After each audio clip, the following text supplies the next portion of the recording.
안녕하세요. 정기사입니다. 이번 영상은 건설회사에 대해서 조금 말씀을 드려보려고 합니다. 이제 제가 회사를 그만둔 지도 어느덧 벌써 5년이 됐는데요. 일단은 제가 이런 리플을 받았어요. 일단 현장에서 기사부터 대리, 과장 등등이 있고 거기에 따라서 해야 되는 일이 다를 것 같은데 어떻게 다른지, 그리고 그 일을 하려면 어떤 식으로 본인을 준비를 해야 되는지 그거를 저한테 물어보셨고요. 어, 제가 말씀드리고 싶었던 거는 일단은 회사마다, 그리고 그 조직, 그리고 조직을 운영하는 사람마다 이게 다 다를 수 있습니다. 그렇기 때문에 제가 이 질문 주신 대로 대리는 이런 걸 하고요, 과장은 이런 걸 합니다, 이렇게는 말씀을 못 드릴 것 같고요. 제가 굉장히 원론적으로 말씀을 드릴 거예요. 이 리플을 보면은 약간 직위, 직급, 직책 요 세 가지에 대해서 구분이 조금 필요할 것 같아서 그것부터 확실히 말씀을 드리고 나머지 것들을 말씀을 드릴게요. 일단 직위가 이제 업무에 따라 규정되는 사회적 행정적 위치입니다. 삼성은 주임부터 시작하는 걸로 알고 있는데요. 대부분 뭐 사원으로 시작하죠. 그리고 현장에서는 사원이란 말을 안 쓰고 기사라는 말을 씁니다. 그래서 저도 전기사였던 거고요.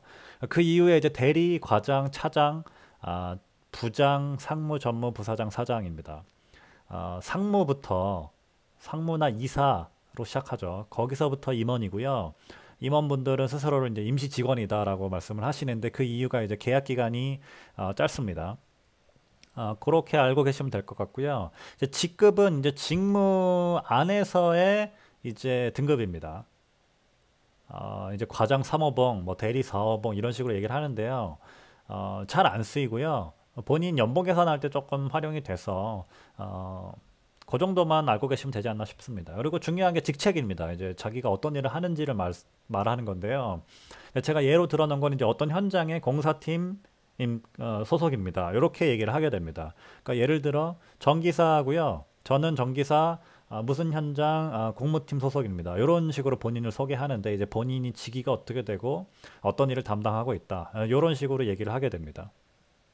그래서 본인 직장 내에서 커리어를 관리를 할 때 제가 봤을 때는 이 직위랑 직책이랑 두 가지를 관리를 하게 되지 않나 싶습니다. 이제 승진을 했다 하면 이제 직위가 바뀌는 거죠. 그리고 이제 직책은 이제 본인이 어떤 일을 하는가인데 이제 두 가지가 이제 같이 가긴 하는데 제가 봤을 때는 직책이 조금 더 중요하지 않나 싶습니다. 왜냐면은 본인이 어떤 일을 하는지가 똑같은 일만 20년을 할 수도 있고 한 세네 가지를 돌아가면서 한 20년을 하면 나중에 그 회사를 나왔을 때 한 세네 가지를 번갈아 가면서 하는 사람이, 그 사람이 뭐 나왔을 때 부장으로 나오건 뭐 이사로 나오건 간에 후자가 조금 더 많은 것들을 할 수 있는 사람이 되겠죠. 그렇기 때문에 이제 직책 관리를 이제 회사 쪽 내에서도 잘 신경을 써주는 그런 회사가 저는 조금 더 제가 이제 회사를 준비할 때 조금 더 끌렸었고요. 그런 부분이 있고 제가 조금 예를 들어 놓은 건 이런 겁니다. 어떤 분은 이제 정차장인데 현장 소장이고요. 다른 분도 정차장인데 이분은 어떤 현장의 공사 총괄입니다. 그러면 이제 그 이분을 대변하는 게 어떤 게 될까요? 이제 소장을 하고 계신 정차장은 이제 저희는 이제 정소장이라고 불러드립니다. 왜냐하면 소장이 더 높은 느낌이 있기 때문에 그렇게 되고요. 이제 직책이 조금 더 무게를 두게 되는 거죠. 근데 이거는 이런 극단적인 케이스를 빼고 나서도 이제 그분이 이제 어떤 일을 계속 해왔는지가 본인 커리어에 굉장히 중요한 역할을 한다고 저는 봅니다. 제가 이제 회사 동기 중에 현재까지 회사를 다니고 있고 올해 과장이 된 친구가 있어요. 그래서 그 친구한테 이제 저 리플을 받았는데 여기에 대해서 어떻게 생각하냐 그렇게 물어봤더니 아주 멋있는 말을 해줘서 거기 따왔습니다. 사원은 배우고 대리는 움직이고 과장은 전면에 나서고 차장은 결정을 하고 부장은 임원을 준비하고 거기까지만 얘기했습니다. 그래서 제가 임원은 이제 물음표로 남겨놨는데 제가 생각했을 때는 이제 당연히 들어가는 거는 모든 직급은 다 배워야 됩니다. 이제 다 배우는 과정이 필요하고 이 진급을 하면서 점점 책임이 무거워지는 그런 과정을 겪지 않나 싶고요. 저는 이 과정을 어떻게 생각하냐면은 어떤 일을 하는지도 문제지만 이제 그 위치에서 주어지는 책임을 감당할 수 있는가. 그렇게 해석을 하면 이제 내가 어떤 준비를 해야 되고 어떤 역량을 어, 이제 보여야 되는지 그게 잘 설명이 되지 않나 싶습니다. 그래서 제가 예를 들었고요.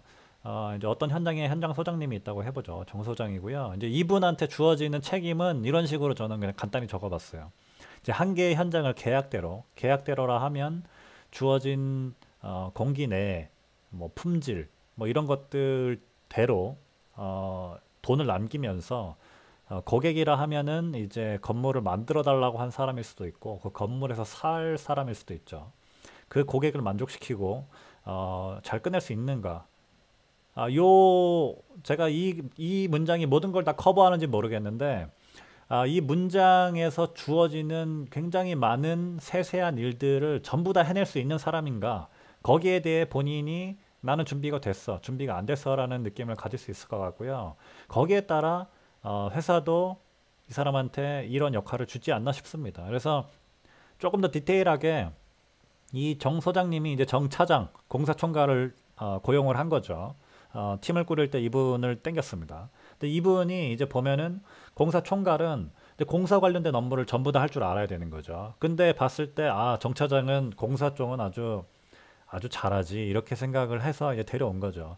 그러니까 이제 정 차장님은 이 공사총괄에 대한 거는 이제 다 알아야 되는 거예요.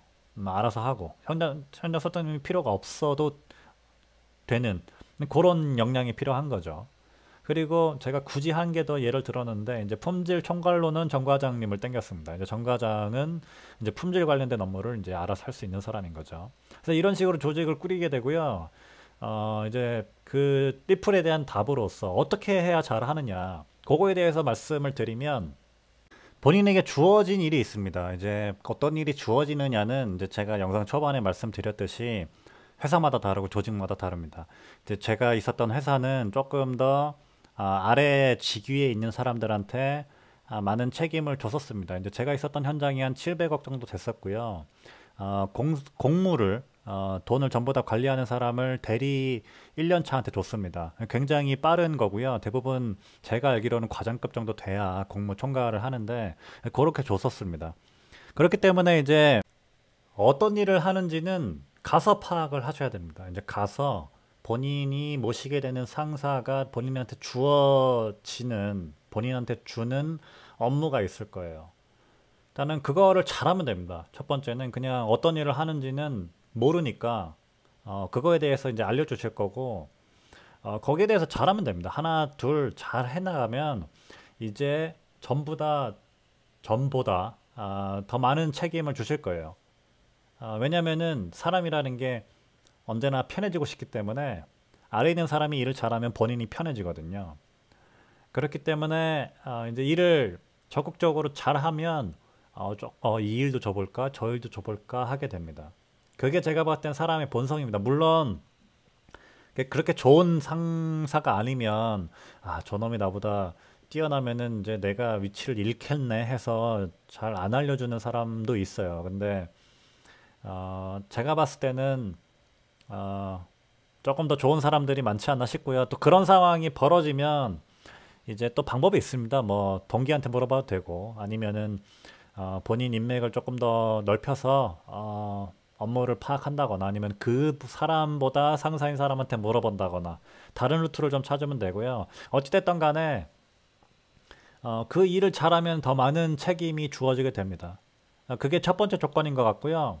그리고 제가 봤을 때 두 번째 조건은 본인 위에 있는 사람이 어떤 일을 하는지를 계속 엿보려고 하는 게 중요하다고 생각합니다. 저 사람이 맡고 있는 책임이 어떤 거고 거기에 따라서 어떤 일을 하고 있고 저 사람이 잘하고 있는지 못하고 있는지 내가 저 사람이라면 어떻게 할 건지 그런 것을 계속 머릿속으로 시뮬레이션을 하면 그 사람의 위치가 됐을 때 그 사람보다 잘할 뿐만 아니라 더 빨리 본인의 역량을 만들어 나갈 수 있는 게 아닌가 싶습니다. 제가 신입사원일 때 원더잡 트레이닝을 OJT라고 하고요. OJT에서 이제 과장급 분이셨는데 그 분이 저희한테 해줬던 얘기도 본인이 사원일 때 과장들이 하고 있는 일들을 과연 어떻게 하고 있는지가 너무 궁금해서 자기는 과장님들이 다 퇴근을 하고 나서 그 사람들 뭐 서류라든지 뭐 그런 거를 뒤져봤다. 그런 얘기를 하셨었어요. 근데 저는 그런 정신이 뭐 법적인 뭐 이런 걸 빼놓고 굉장히 저는 회사 자체로서 뿐만 아니라 그 본인으로서 굉장히 좋다고 생각하고요. 그런 정신이 있어야 되지 않나 싶습니다. 실제로 그 과장님도 굉장히 회사 내에서 일을 잘하는 사람으로 소문이 났었던 걸로 알고 있어요. 굉장히 원론적으로 말씀을 드렸는데 제가 이렇게밖에 말씀을 못 드리는 게 대리여도 뭐 하고 있는 일이 아까 제가 말씀드린 제 그 현장에 있었던 분처럼 책임이 막중할 수도 있고 별 볼 일 없는 일을 하는 사람일 수도 있습니다.